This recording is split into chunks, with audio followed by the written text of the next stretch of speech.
Yeah, so thanks for meeting with me today. This job has got me completely baffled. I mean, let me just set this up for you. So I get this call from this client, right? He says that he wants security footage. Yeah. And I say, that's not really my specialty, right? I'm thinking he wants like CCTV cameras around the whole property, because he's got like an office building. I'm thinking he wants just total video surveillance of the entire area. I say, I'm just, independent filmmaker, it's me and a camera. And he says, oh, I know. He said, that's what I want. I said, what do you mean? Yeah, I know. Like, what do you mean? That's what you want for surveillance footage? This is weird, man. Yeah, he wants me to go out there, just me and a camera, and survey the entire area with this, just to shoot footage. He won't tell me what it's for. It won't tell me anything about where this is going to end up. So I'm like, hey, but I'm not going to pass up a paycheck, right? You need the money that badly? Hey, this is weird, dude. Yeah. This is like legit weird. Yeah, I'm a little uneasy about it though, because to me it's kind of it feels like a little invasive. You know what I mean? It feels like I'm not really sure. I don't know. It's funny. It got me thinking about just like surveillance in general, and we just take it for granted these cameras are everywhere, and somehow it feels different when I'm the one behind the camera. So it got me. I don't know. It just got me wondering where all this is going to end up, or what he's doing with it. And there's nothing official. This isn't like city. It's not government. No, he didn't ask me to sign any kind of NDAs or anything like that. No, it just paying me to go out and film around the office building and the whole area. It's kind of shady. Yeah.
But it's funny because it was making me think about something we've talked. And this is really where I wanted to ask your thoughts on this whole thing, because I've been thinking about something with filmmaking, cinema, and surveillance.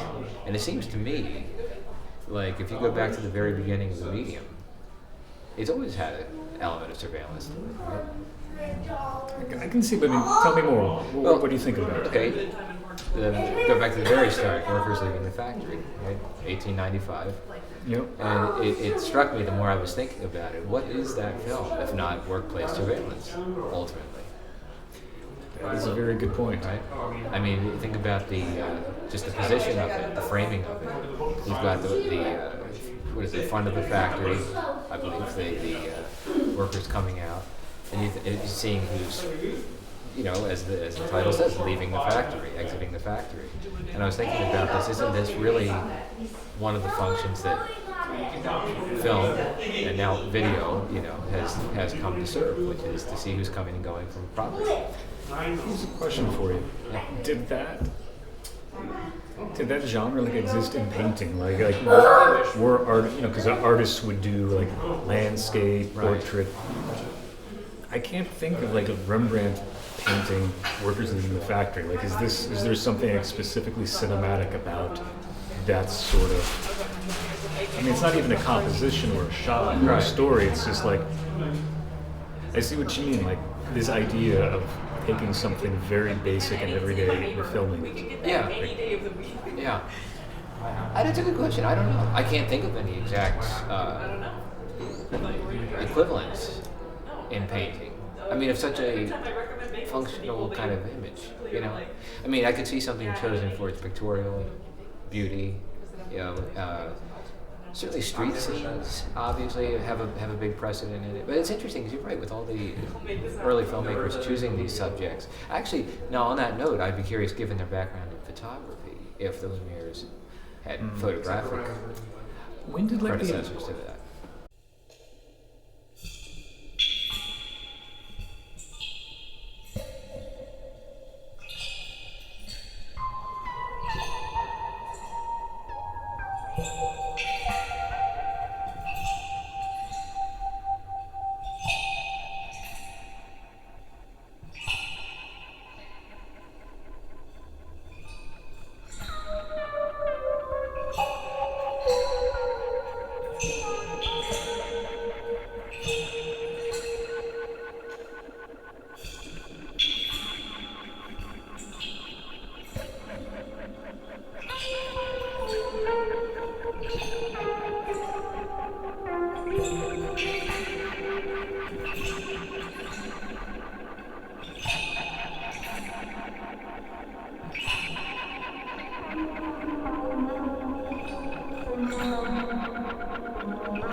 As much about photography as I should.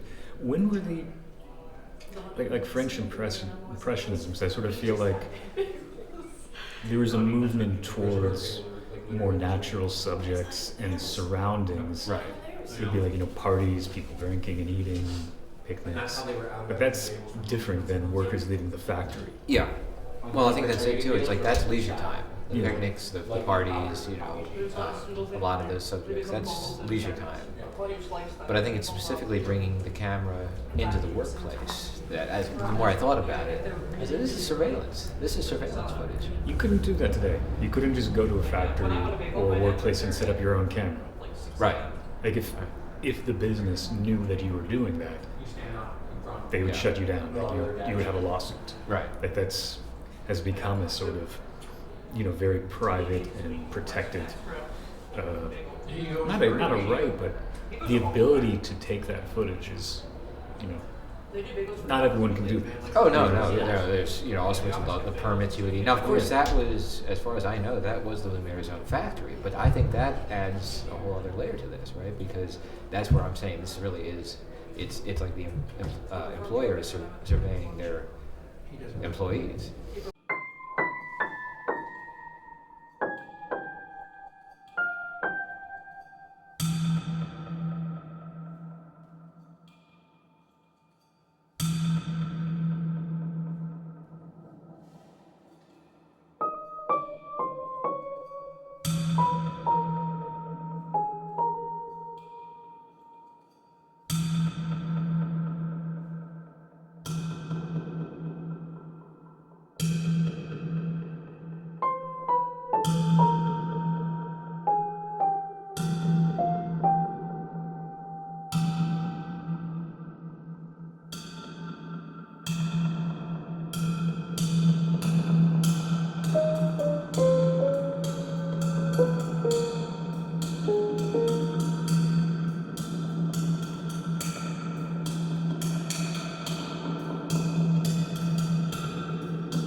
Let me ask you a couple questions I had about this, right? So I was thinking about if we accept that it is a form of surveillance, how do you think the workers themselves felt about participating in it? Because if somebody wasn't comfortable being photographed, participating in the film, what would the repercussions have been? Would it have been seen as not being a team player at the Lumiere factory? I don't know. I kind of wonder, what the implication. Because we think of this as this celebratory moment, the birth of cinema. Like the doors of the factory opening, and with it, cinema itself. Let there be light. But it also occurred to me that for the workers themselves, and I'm sure for most of them, there was a novelty to it. I think that's a safe bet. But I imagine for some of them, they may have been kind of unwelcome, and they may have even felt pressured to participate in it. I have no idea, but I think it must have been such an alien experience. There's certainly no precedence. Right. I mean, if you were sitting for a portrait, you would pay someone and you'd be sitting there for hours at a time. Even if you were, it wasn't that long before. If you wanted a photograph, you had to stand still, for the exposure. Right. So this idea that someone can just set up a camera and start cranking, and you just walk, and now you are captured on film, like that. I can't imagine that anyone fully understood. Yeah. What that. I'm sure none of them thought that 130 years later Right. we would be talking about that. Sitting over coffee. Yeah.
So something else I kept thinking about as you were talking about that composition, to what extent did the shot itself inspire notions of surveillance?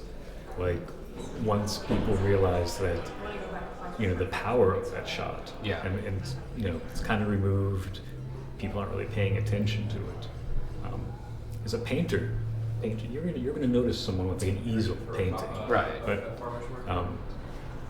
in a camera, someone cranking is still, you're gonna see it, but I sort of feel like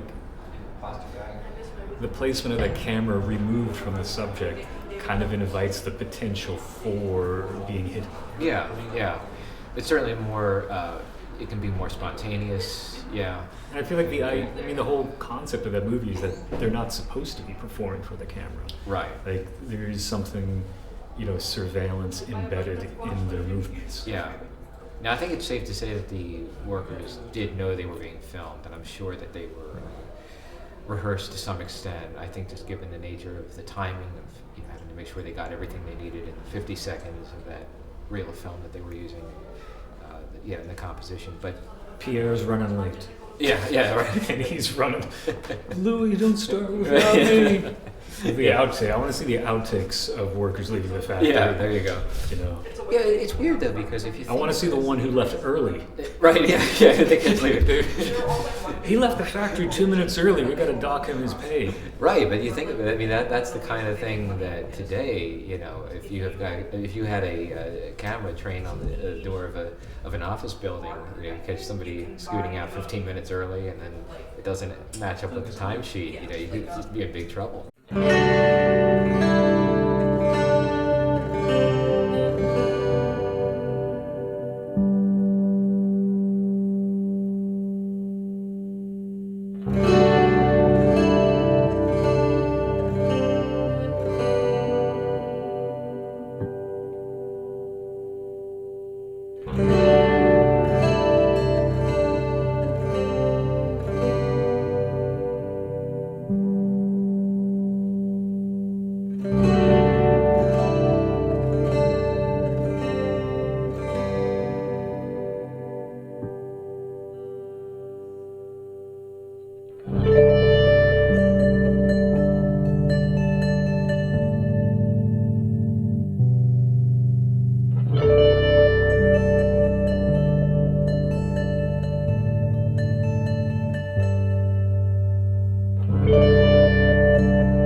I got some text. I haven't fully read it, but there's some new software that can like bring back whatever you have in your computer screen.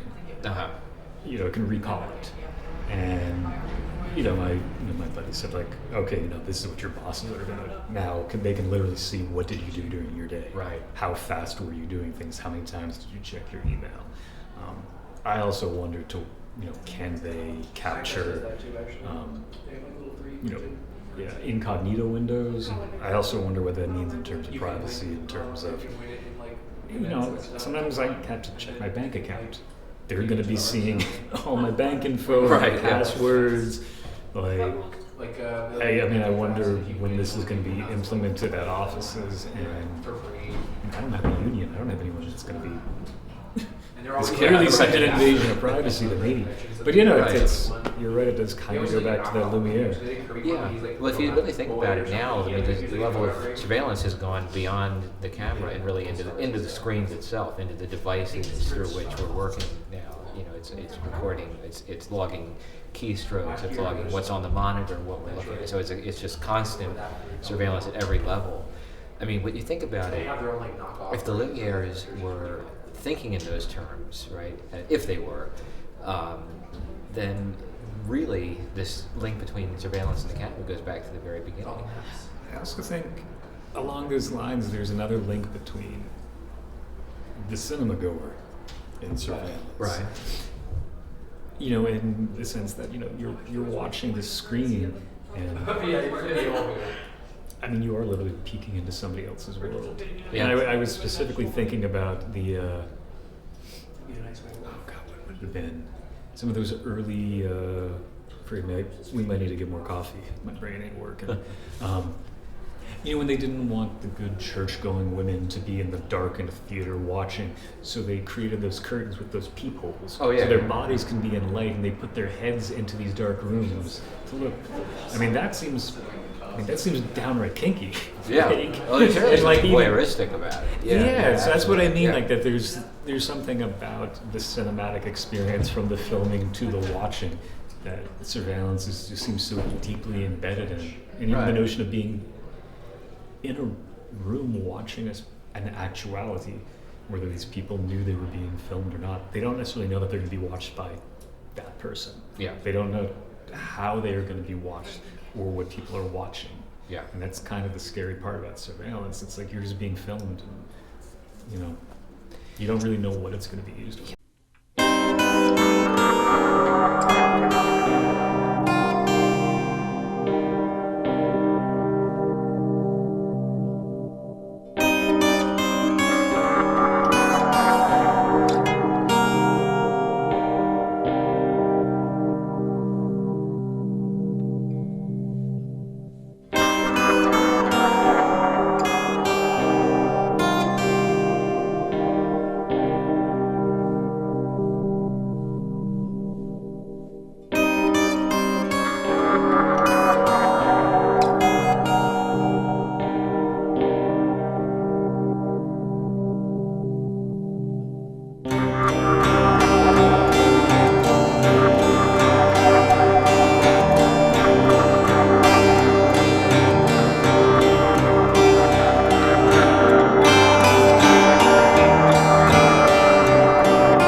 like you mentioned, could any of those workers have imagined that 130 years later, these images would be, freely available on the internet, downloadable, just replicated everywhere. Almost it's like there's almost an infinite number of replications of these images when you think about all the backup copies stored on different servers. Every website that hosts a copy of the film presumably creates a backup. It just seems like these images have been replicated so many times. And it does make you wonder if their feelings about it would have been different if they had known that. Now, some might have been more excited by it. They would have the thought of immortality, could have really excited people more. But on the other hand, I can imagine some would have, if you could even somehow have conveyed the concept, 130 years ago of how these images would just be propagated out there, would that have changed their perspective of it? You see that split today. There's increasingly people moving off of social media. Right. I have friends when they, that specifically will not post any video or photos of their children. Yeah. Because they want to make sure they can get whether it's either their consent or they just don't want images of their young children online. Yeah. And other people are just filming every aspect of their day, geotagging it with where they are and their name. Right. We also have to think about, as we've seen with recent cases where like the Internet Archive going offline, things like that. We've always heard this kind of oft-repeated mantra that the Internet is forever, and yet, as we've also seen, it's not necessarily, and it makes me wonder about how these images, the durability of the images. Images that we think may be forever that are being recorded for posterity. What happens if the cloud goes down, or the server gets wiped, or if they fall into the hand of like a nefarious actor. If there's some sort of a hack or whatever, that takes a website down. What kind of nefarious purpose could those images be used for? And that's where I think bringing up the issue of the privacy of uploading personal photos. I think that's where a lot of that concern comes in, where those photos going to end up.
I'm thinking now like the French not the French Connection, the Conversation. The conversation, yeah, right.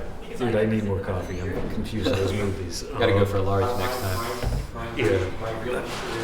Yeah, because he's, blow up even. This idea that you're documenting something and you don't fully understand the purpose. Might need to rethink this job, dude. Like, Yeah. I don't want, I don't know how much information he has on you and, where you live and stuff. Yeah. But he'd be a little careful. These are the questions that are coming up from me. Like, what is he going to do with all this footage? Because I'm just going out there and it's like, what am I even filming? That's the other question. I mean, yes, you tell me to film this area, but so here's something else I was thinking about in relation to all this, which is that from my perspective, when you're sending somebody out with a camera, a filmmaker out with a camera, it's inherently a subjective image, and I think that in contrast, if you're thinking about surveillance cameras in fixed positions, there's a certain amount of it's an objective recording, right? I think. I'm not so sure about that because still, even the placement of those cameras represents a choice. Even if you just have a security company, contractor coming out there installing the cameras, there's got to be a choice about where they point. There's got to be some choice about what's being surveilled, and that's what I don't understand about the job because it seems to me like he doesn't have anything in particular he wants me to focus on. It's kind of one of the strange oddities about the assignment. But I mean, I'm just curious. What do you think? Is surveillance footage? If we're talking about CCTV cameras on the corners of buildings, just pointing down, or on top of like a bridge, just following traffic, does that represent a choice? Totally, because it's not. You're not seeing everything. Yeah. I mean, there's before and after the camera rolls. Because even if you have like a 2-hour-long camera roll, there's the hour of the day the month before. Right. I mean, kind of what I'm imagining in my mind is what if even if you had umpteen cameras and you could put them together into like a 3D environment. Right. Would that provide activity where you could like swing around and change? Yeah. So you're saying like a constant perspective of every like 360 degree. Yeah. Okay. But would that still be? Would that provide objectivity? I would say unless you can. Yeah, I don't know because you're still going to be limited by your frame of view. Right? I mean, they're still going to have limits of their field of vision. Like a 60s basher kind of. I don't know. But then it comes down to like, what you're hearing. Right. I feel like that's something that's kind of going on in the conversation. There's sort of the linking of like the image and the sound. Yeah. Yeah.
something kind of uncanny about surveillance footage. If you've looked at these shots of, any surveillance camera where it's like a silent black and white image, there's something kind of interesting there to me, which is I think about all the possibilities that we have now with video, high resolution, 4K, 8K video beyond, and the ability to have the sound capability, audio capabilities of these cameras, right?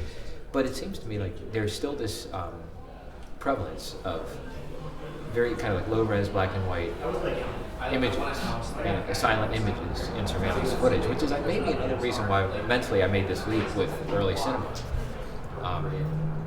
Just something about there's something I think a little unsettling about watching that kind of footage, precisely because it's what you can't hear. You see things, but let's say you're looking at a building, it's a shot of an empty hallway. There could be some crime going on behind one of those doors. Some horrific crime going on behind one of those doors, but because you can't hear it, all you see, all the camera picks up is nothing. It's like a static shot of the hallway. So I think you're right that there is a question of what you hear is just as important, and maybe more so, because otherwise you're only getting half the story. What do you think though about let me get back to this idea I had of photographing. The question of perspective. Do you remember? Have you seen I think it's the second film he made, Louis Le Prince, 1888, The Traffic Crossing Leeds Bridge. Yeah. Yeah. Okay. So that to me is another one that I look at that and I think that's surveillance footage. That's I'm sure that if you went to the bridge today, there's probably a security camera looking very similarly down at. Now, what I'm wondering is, Le Prince is coming to it from, again, the perspective of a photographer, Mr. Lumiere, has a kind of eye for composition. What does that image really tell us about the traffic? Is it again, obviously it was a subjective choice that he made to put the camera there and to choose that as a subject, but I guess I'm wondering, how is it different if you have a security camera just stuck up there? Or is it different? I don't know.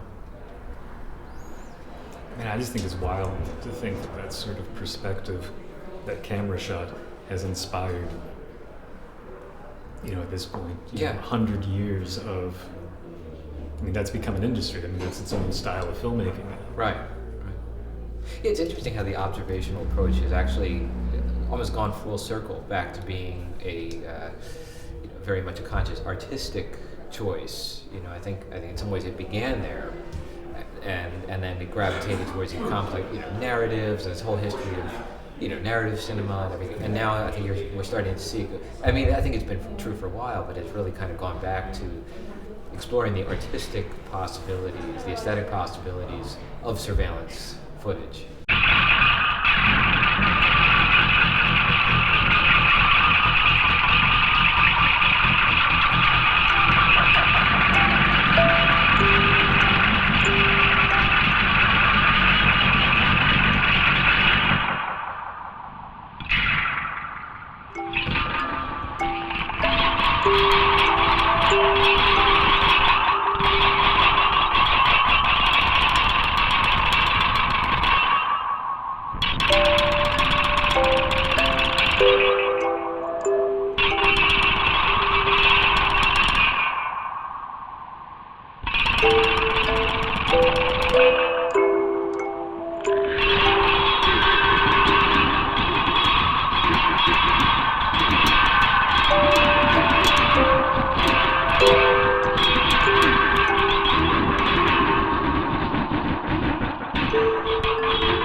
Thinking during this conversation is some of those travel logs where they're going through waterways, right? Which is, on the one hand, the spectacle of putting the camera on the boat. Yeah, it's almost a non-human perspective. It's taking the audience where they couldn't go unless you're actually on the boat. But on the other hand, that's the type of stuff that you would, to use your word, nefarious. Mm-hmm. I'm thinking if you're planning an invasion, it's I want to know, what are these waterways? What buildings do they connect to? Where are the access to piers? Right. Like today, you can't bring a camera on a subway and film. Yeah. Like, technically, we all have our phones, so we could, but I don't think you're supposed to. Right. I mean, I don't think if you went into the ports, they would just let someone bring a camera and film all that stuff. Yeah. Both for insurance reasons, but it gets back to this privacy. Like, but what is privacy? Like, what are they trying to keep private? And I do think there is, it's some sort of sense of knowledge of totality. Yeah. If you can see everything and you know everything, someone else can know that as well. And they want to, for safety or whatever reason, there needs to be some sort of, they want to retain some sense of secrecy. I mean, on that note, what do you think is the responsibility of the filmmaker to, get to alert the subjects to the fact that they're being photographed? I mean, if you think about a traffic crossing Leeds Bridge, that I don't know. I wonder there was, with pedestrians and were they aware that they were being photographed in that case? Harder to say based on the perspective of the camera. And also at that point, I think there were hidden cameras, like people were putting it in, carts or I think people were already experimenting with ideas about how to hide the camera and the photographer. So that is a possibility. Yeah, but I guess again, my question is, what is the responsibility of the filmmaker or the photographer, to in a case like that? I mean, if you're filming in a public place, presumably you don't have the expectation of privacy. As I think that's how it's often framed. But I mean, I think what's being done with that footage. Yeah, I mean, I think it would, if you were in court, if you're just walking down the street, I still think like if somebody's filming like a feature film, I think or a documentary, I think they're supposed to try and get waivers in certain circumstances. So I guess it depends. Like if you're just following one person around, that's a different case than if you just happen to be filming Union Square. Yeah. And there happens to be people walking by, but I wonder if somebody would have a case that if Christopher Nolan filmed a scene and it was a multi-million-dollar movie. Well, that might be the difference if you're seeing the kind of money that Christopher Nolan brings in. You might want a piece of that. What was the? Forgive me, 'cause I'm going to forget the details. But there was that photographer who was filming glass buildings in New York, and you could see the tenants just living their life. And if you walked down the street, you could see them doing the exact same things the photographer saw, and he took photographs and sold them, and they sued him for. Oh, right. But I think that's where it's this idea. It's like, well, he didn't peer into your window. Like there's no zoom lens. Like it's just, to my knowledge, just exactly what you would see if you were walking down the street. But because it was sort of contextualized as a piece of art and commerce, it sort of changed.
and so then that's a question too, is if the images aren't being monetized, if you're not making any kind of money from them, if they're not being used for commercial purpose, does it fall under the same, jurisdiction?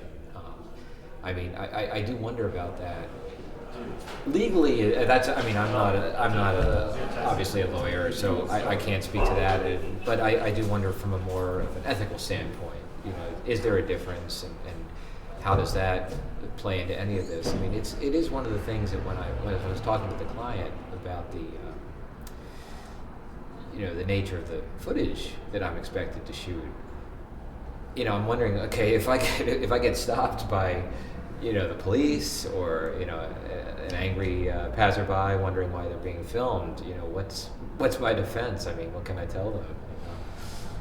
I don't know, but it's weird. I'm kind of thinking now that, let's say you don't tell people that you're filming them. Yeah. That's your decision as a filmmaker. And that's going to inform the way that they appear on the screen. Mm-hmm. There's something kind of manipulative about that. Even though technically they're the ones who are in charge, in control of their bodies and their actions. I don't know, there does seem to be something, like, it's almost because you're missing their agency, like they, you know what I mean? Like, yeah, there does seem something a little manipulative, like you can't just assume like, well, this is the whole truth, because you're only getting part of it. You're only getting what they're outwardly expressing that's caught on camera. Right. I mean, at one level, when we're out in public, we're aware that we're out in public, but on the other hand, it's, I think it's that sense of having every moment potentially captured by a camera and put out there for posterity. Does seem a little, yeah. If you grab me in jest and shake me, someone across the street isn't going to know that you're doing this in jest and it's fun. Yeah. They might think that you're actually trying to attack me. Right. And I guess that's what I mean. Like, there is something kind of manipulative about a filmmaker's choice to not let people have the knowledge that they're being filmed. Mm-hmm. I mean, you're playing puppet master at that point. Right.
But it gets back to the question of perspective. As I was thinking about these two films I looked at recently of Broadway and Union Square.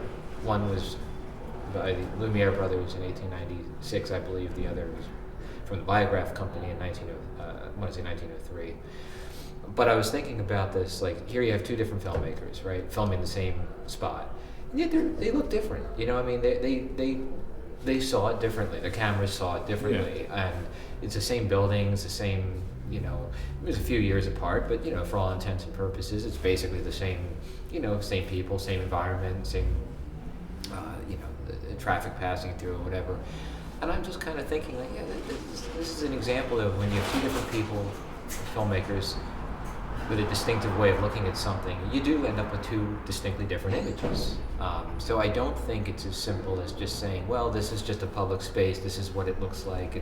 You are seeing it in a different way, you're showing it in a different way. And yeah, I mean, it does take away some of the I think it does take away some of the agency of the people being photographed, because even if they're unaware, they present themselves as they always do in daily life, there is still a difference there, right? Yeah. And it does feel manipulative, to get back to the term you used. It does feel a little manipulative, I think. I don't know. Would I say the same things I'm saying now if I know it's been filmed? Right. I might want to actually think about things ahead of time. We trip over our words in daily speech all the time, but I don't know. Right. Well, it's also the sense of the finality of having the words recorded and put out there for all time, having to stand by it. If you change your mind about something that you said, you have to now, explain that. You have to account for that, and it's a different. Yeah, I mean, it's different than a casual conversation, for sure. But I think just at the level of images, it's the same thing. I mean, how we choose to present ourselves in public, even if we know we theoretically could be photographed or captured, our image could be captured at any time. I don't know about you. I don't go through the day with the assumption that I'm being filmed. I mean, I realize that I could be, but I'm not going through with the assumption that I'm always on. I'm always being recorded. I might be a little more paranoid than you.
mean, do you no? So let me. So on that note, how do you find that affects your, how you carry yourself, how you kind of present yourself? I mean, my anxiety is high. I definitely have the Hitchcock feeling at any moment. The gentleman's gonna come along and put cuffs on me. Right.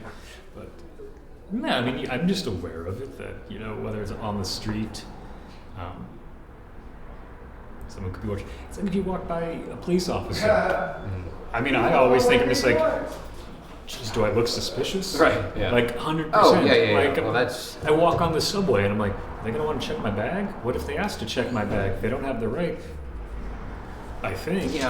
And I'm like, I got nothing in my bag. I got my iPod. But So let me ask you this. So that gets into an interesting distinction. If it's a human doing the surveillance, like you say, a police officer on a subway or just passing by on the street, and it brings up that kind of instant, awareness of, am I doing anything illegal? And is there any reason for me to be stopped? Anything suspicious, even that might. Do you feel though that that's because it's a human, and because there's going to be that immediate response? Do you feel it's different if it's just a cold mechanical objective camera up there? Do you feel like that's there's not going to be that immediate. The camera is not going to tell you, oh, hold on a second, step over here for a minute, or pull over. It's like Foucault, with the panopticon, like you Right. see the CCTV camera.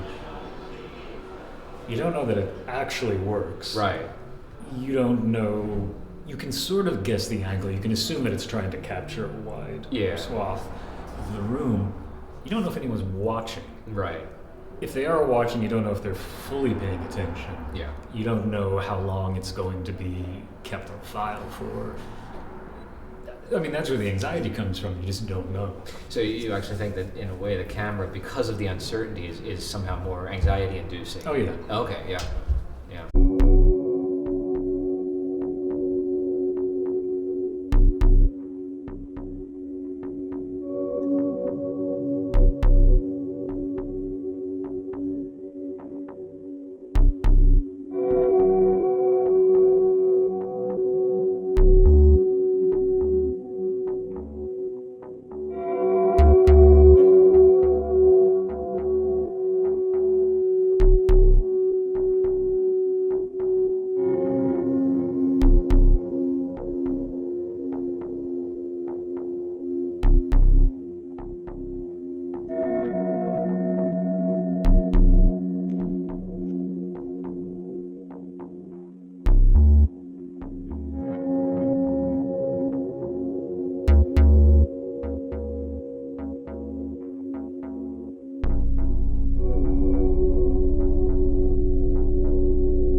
I mean, that's a good point. I think you can almost assume if you see a camera, it can see you, at least Yeah. theoretically. But you're right. You don't know if it's even working. There's two things there. There are the fake security cameras that are out there. You know, which I guess are a budget saving device because you don't actually have to pay for the storage space of recording. It's a fake camera that, like you're saying, works in the same way as the idea of the panopticon, that you're not even really sure if you're being watched or not. Then there's just the question of maintenance. If you have cameras that aren't working properly, I've seen traffic cameras, for example, red light cameras, speed cameras that aren't configured properly and clearly aren't going off. Other times they do. Sometimes they go off when no traffic laws are being violated. I've had this experience of going through, it's a green light, and I'm going through it, no, not speeding, nothing, not violating any traffic laws at all, and the camera still goes off. Why? Well, does it? I mean, it's a flash. The flash goes off. I don't know is it taking a picture? Is it there? One theory I'd heard was it was providing the light in case it needed to take a picture. It was, like a flash going off in case the camera needed to snap a picture. I think it can malfunction. Maybe it thinks the light is red and it's not. So yeah, all these different possibilities. And of course, when you go through it, and you're just going along oblivious, not doing anything wrong, and suddenly, that camera flash is instantly, it just takes over your mind because you're trying to think, did I do something to trigger it? Is it a mistake? Was it even taking a picture? Did anyone actually see me go through the intersection? So I think you're right that it's almost the ability of the camera to malfunction that is more anxiety-inducing. And then think about this. Let's say the camera is wrong. Let's say the camera went off when it wasn't supposed to. Let's say it takes your picture going through a green light, and let's say this is very obvious in the picture that's sent into the traffic court. There's still, then it becomes your word against the cameras in a way, because I think there's this idea that the camera, because it's a piece of machinery, because it's supposedly objective, that it can't be wrong, right? That if it went off, you must have been doing something wrong, even if the camera clearly shows that the light is green. Same thing if you're hit with a malfunctioning speed camera. Might show that the radar clocks you going exactly the speed limit, but the camera went off. So something must have happened to trigger it.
It's funny the way you talk about this. I think on the one hand, I wonder if there's a part of us that always wants to disbelieve what the camera sees, because at some level we want there to be the possibility that the camera is wrong in case it's ever used against us. Oh yeah. But on the other hand, everyone wants better special effects. They want the image to be more believable. Mm-hmm. They want, think about gritty filmmaking, like how can we imbue, a fictional film with like the truth of the camera. Yeah. And it seems to me these are two sort of, opposite impulses. On the one hand, we want to believe the camera, and on the other hand, we want to disbelieve it. yeah, I think by disbelieving it, it always leaves open that possibility that if it catches us in the act of doing something wrong, we can insist that it must have been a mistake, or that there's some reason not to believe what the camera sees. Getting back to your point about computer surveillance, I mean, think about this. Think about the times that there have been cases of people, committing crimes through, email, or just writing something in an email that has negative repercussions, and or posting something to a website that has negative repercussions. And think about this argument that, well, I didn't post that, somebody must have hacked in to the account and posted it, under my name. And again, I think that kind of gets back to the same point you're making, that it's kind of an easy or convenient out. It's a reassuring excuse. If something, is caught like that we can tell ourselves, well, it was a nefarious actor hacking into the account, or I didn't do it, even though it's showing up under my name. This is just making me want to get another job where I don't work in front of a computer. Not that I plan on committing crimes at my computer, but I just don't want somebody watching me all day long. Right, that's the eternal question about this, right? I mean, when it comes to surveillance, it's well, if you're doing nothing wrong, then you shouldn't have anything to hide. But I don't want to be performing all day. Right. We know that's never quite the case. There are just too many possibilities where, for whatever reason, something goes wrong, and people may think they have nothing to hide, but all it takes is that one misstep. Let's just say if something completely, pretty benign is, let's say you're working behind a computer and you click away to check your personal email for 1 minute, or you click away to watch a YouTube video for 1 minute. It could be something completely benign and harmless, but that could be all it takes for your employer to step in and say, you see, we got you, wasting time, and you're fired, or whatever, any kind of workplace violation. So I think that's a very that sentiment is repeated a lot by proponents of surveillance. This idea that if you're not doing anything wrong, you shouldn't have anything to worry about. But I think it always comes back to bite people. I mean, the people saying that, are they being filmed? Right. I don't know, maybe, but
I mean, Jeez. bringing it back to cinema. Yeah. I mean, but this relationship between surveillance and cinema, the actuality, right? Going back to the earliest days of movies. I mean, do you think that do you think it was an unforeseen consequence of cinema that it's now invaded our lives? Screens have invaded our lives. Do you think it's fair to put that on the early filmmakers? Do you think it was inevitable that it would kind of grow out of that and become used for these kinds of purposes?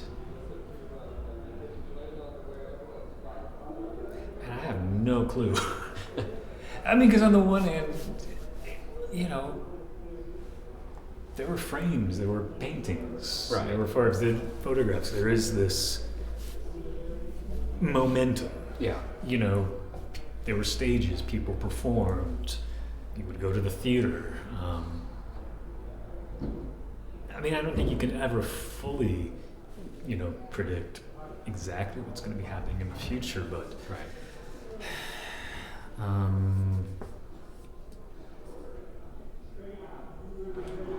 Yeah, I don't know. I mean, I feel like movies took over pretty quickly once they. Mm-hmm.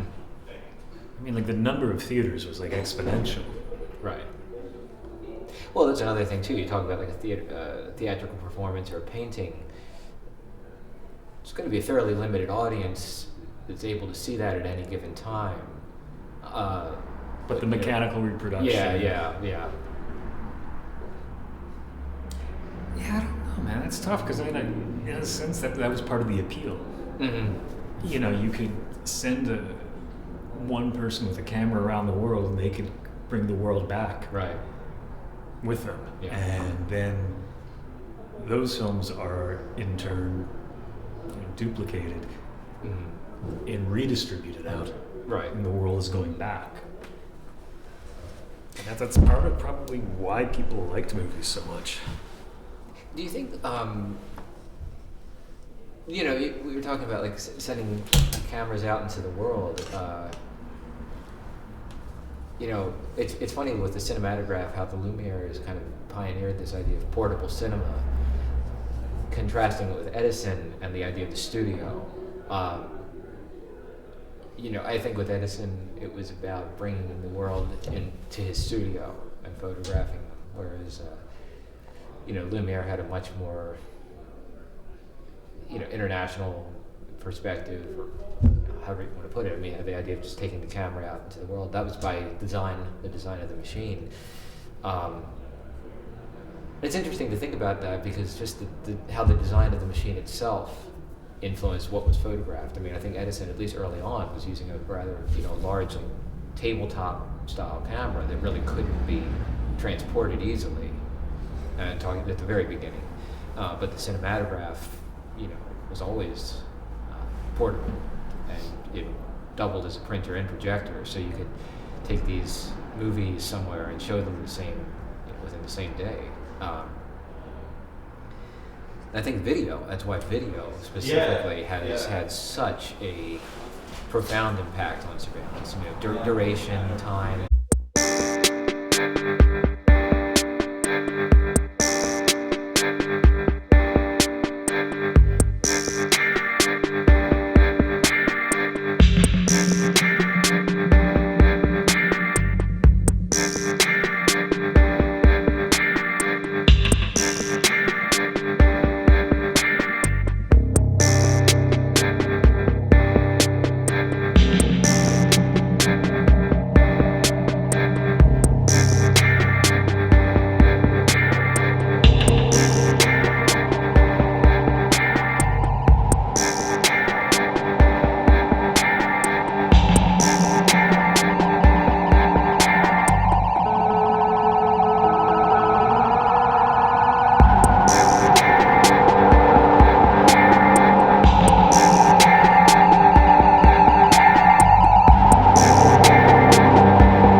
mean, let's talk about time for a minute. You know, I was thinking about something like the. Have you seen this recent film? I think it came out in the last 10 years at this point. Logistics. Are you familiar with Logistics? Heard about it, but never saw it. Okay, so you know, it follows a. It's basically looking at the cost of and the you know what's involved in shipping an item from its place of manufacture to its point of sale, or you as a consumer buy it. And I believe it follows the journey of a pedometer from the store at which it's purchased back to the factory at which it was manufactured, and it's shot pretty much in real time, following the journey across railways, highways, by ship. The entire film runs 35 days long. How is that exhibited? It's a good question. I don't know. I think. Let alone how is it watched? Right. But, No, I mean, but you think about technologically, though, just to be able to make a film like that, with that duration, and to be able to film in all those different circumstances. I mean, that is a major step, technologically. That's a pretty big feat technologically. That's not like the rope 10-minute take. Right. Yeah. No changing out the film cartridges every 10 minutes. I mean, you think about the what that opens up, the possibilities that opens up to just to experience a journey like that, and all the questions it opens about perspective and, again, the responsibility of the filmmakers along the way. I mean, what if you encounter a stop along the journey where you're on a ship and they don't want it filmed, I mean, there's all sorts of, how they pulled that off, I don't know, but it's like, to me, that is truly an epic, version of the kind of actualities that we're talking about. I wonder some ways, as much as that kind of staggers our imagination to think about a movie like that, I wonder if that's how the first audiences felt, simply seeing, the workers leaving a factory or watching traffic over a bridge, I don't know. I think that just from a technological standpoint opens up so many more possibilities. But there was one other thing I wanted to ask, talking about duration and the focus on an image and what that does, how that transforms the image. You think about Empire, Andy Warhol's Empire, and forcing us to take in a single image like that for 8 hours or however long the film runs. I mean, at some point, do you think this is like repeating a word to the point where it loses all meaning? When you to fixate on an image for that duration of time, do you think it's almost it can almost transform the meaning of the image? I'm sure that's part of Warhol's appeal, right. for that. Yeah.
I mean, if you think about security camera footage, does that accomplish the same thing? I mean, imagine if you're sitting behind let's say you're a guard sitting behind a security desk for 8 hours, an 8-hour shift, and you're looking at this monitor, maybe an empty hallway, and on a good day, nothing happens. There's no issues, no problems, but you're just looking at this shot of a hallway or a door or the exit door of the building or whatever, and you're looking at it for such a duration of time.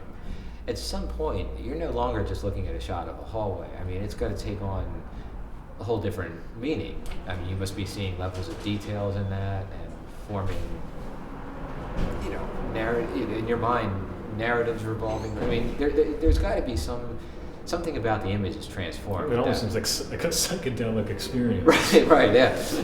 I mean, it does almost become a kind of trance-like state, or almost it's like a hallucinatory state, just taking in an image for that amount of time. And I just wonder what that kind of surveillance, at the point where the image itself is just transformed through sheer duration, how reliable is it at that point? I mean, can somebody watching an image for that amount of time, even process it in the same way that you or I would? I mean, it almost seems like torture. Yeah. It seems like Clockwork Orange. You're going to sit somebody down and make them watch an image in which nothing happens for hours upon hours upon hours. Yeah. That's got to drive you insane. Yeah. Yeah, it's one thing to watch it, but it's another thing to be filming it, and that's where with this assignment that I'm taking on, I have to admit, just at the level of the sheer work involved, I'm not looking forward to it, because the thought of going around 8 hours a day or more, I mean, that's the other thing. What kind of shifts are we looking at? I mean, I can't imagine filming that long. What kind of technology I'm going to be using with this, the battery life. Coffee? Yeah, coffee, right. And that's the thing is, we haven't even discussed any of this, I mean, it's like, that's the thing, you're being given this assignment, and it's like, the more I think about it, it's like, it's just raising all sorts of practical issues, let alone questions of my sanity and my vision, looking through an eyepiece looking through a screen for, I don't know, 8, 10, 12 hours, anyway, yeah. I don't know. The more I talk about this, the more doubt I'm having about the entire thing. Man, it's a messed up job. I know you need the money, but look out for yourself. It's starting to sound like it's creepy. Yeah, I know, and I'm kind of wondering if this, is just some sort of, this guy's just some sort of eccentric, and this is his idea of some sort of joke or something, and just send me out. That's a sick joke. Yeah. Hope he pays well. Right.